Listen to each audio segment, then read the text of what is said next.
नमस्कार दोस्तों। एक नई कहानी, एक बूढ़े भिखारी की अनोखी कहानी। दोस्तों, कहानियाँ नई नई सीख देती हैं। बच्चों में अगर अच्छे अच्छे संस्कार सींचने हो तो कहानियाँ सबसे अच्छा जरिया बन सकती हैं।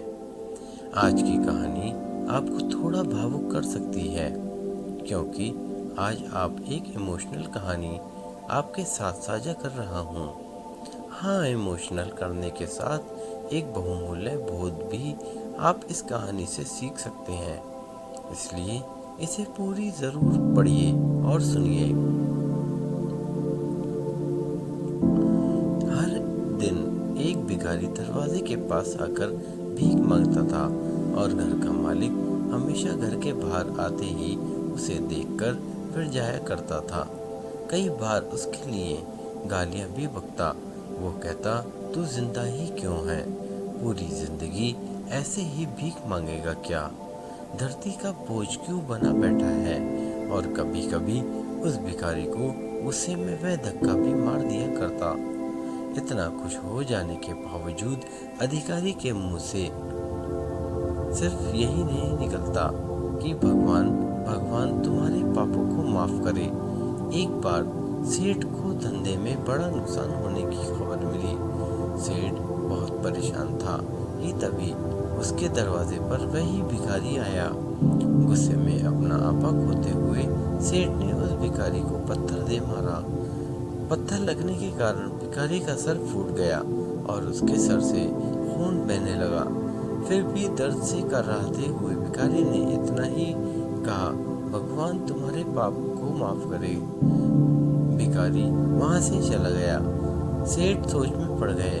भिखारी को पत्थर मारा, फिर भी उसने सिर्फ प्रार्थना की। सेठ को गुस्सा शांत हुआ। सेठ का मन शांत हुआ। भिखारी का रहस्य जानने के लिए सेठ ने भिखारी का पीछा करना शुरू कर दिया। भिखारी जहाँ जहाँ जाता, सेठ उसके पीछे पीछे जाता। सेठ ने देखा कि कोई उसको खाना देता, कोई उसको मारता, कोई अपमानित करता तो कोई गाली देता। लोग भिखारी के साथ चाहे जैसा व्यवहार करते, लेकिन भिखारी सबके लिए एक ही प्रार्थना करता, भगवान तुम्हारे पाप को माफ करे। अब रात होने को आई थी।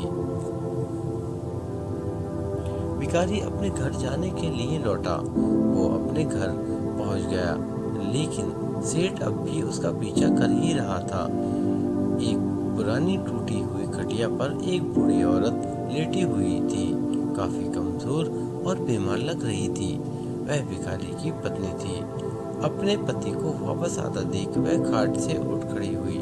पत्नी ने अपने पति के भीख वाले कटोरे में देखा। उसमें सिर्फ आधी बासी रोटी थी। उसे देखकर वह बोली, आज बस इतना ही मिला। और हाँ, आपके सिर से खून निकल रहा है, पर क्यों? ये चोट कैसे लगी? बूढ़ा भिखारी बोला, आज बस इतना ही मिला। इसने कुछ दिया ही नहीं। सबने गालियां दी और एक नए पत्थर भी फेंकना शुरू कर दिए, इसलिए मेरा सर फट गया। एक गहरी ठंडी सांस लेकर बूढ़ा भिखारी फिर से बोला, यह मेरे पापों का फल है। तुम्हें याद है कुछ सालों पहले हम कितने अमीर थे? क्या कुछ नहीं किया था?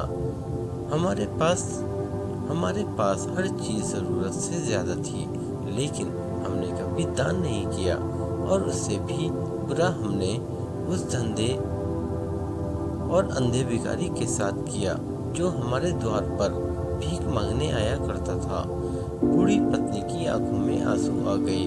वह बोली, हाँ, हम उस बेचारे अंधे के पास बहुत बुरा करते थे, उसका अपमान करते थे, उसे खाने के लिए रोटी की जगह कागज दिया करते थे, उसका मजाक उड़ाया करते थे और कभी कभी मारा भी करते थे।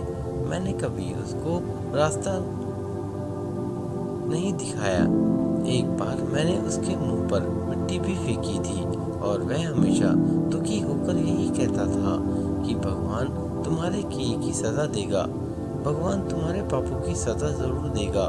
उसका श्राप सच हुआ और हम इस दुख भरी जिंदगी में आ गए। भिखारी बोला, हाँ, उसका श्राप सच हुआ, इसलिए मैं किसी को बद्दुआ नहीं देता। चाहे कोई मेरे साथ कैसा भी बर्ताव करे, मैं हमेशा उसके लिए प्रार्थना करता हूँ। मैं नहीं चाहता कि कोई भी हमारे जैसे जिंदगी का अनुभव करे, किसी को भी हमारे जैसे दुखों का सामना करना पड़े। वो नहीं जानते कि वह कितना बड़ा पाप कर रहे हैं, इसलिए अनजाने में हुए पाप की ऐसी सजा किसी को भी नहीं मिले। और ना ही मैं चाहता। सेठ वहीं पर छुप कर ये सारी बातें सुन रहा था और अब उसे कुछ समझ में आ गया था। भिखारी और उसकी पत्नी ने वह आधी रोटी मिल बांट कर खाई और भगवान को धन्यवाद बोलकर सो गया। अगले दिन बड़ा भिखारी फिर से भीख मांगने गया। सेठ के घर के पास जाते हैं। सेठ ने पहले ही से गरम रोटी या उसके लिए निकाल कर रखी थी।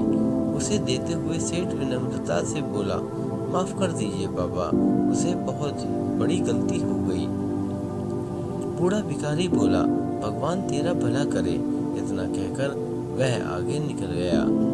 इस कहानी से जो सीख मिलती है वो यह है कि बड़ी ही सिंपल है कि आदमी चाहे किसी के बारे में बुरा कहे या भला करे, लेकिन भगवान सिर्फ कर्म के हिसाब से उसको फल देता है। क्या हुआ अगर भगवान नहीं दिखता है, लेकिन यह बात बिल्कुल सच है, उसके खाते में सबका हिसाब बहुत बहुत पक्का होता है। इसलिए जब किसी के लिए कुछ भी करो तो अच्छा ही करो। धन्यवाद। आपका दिन शुभ हो।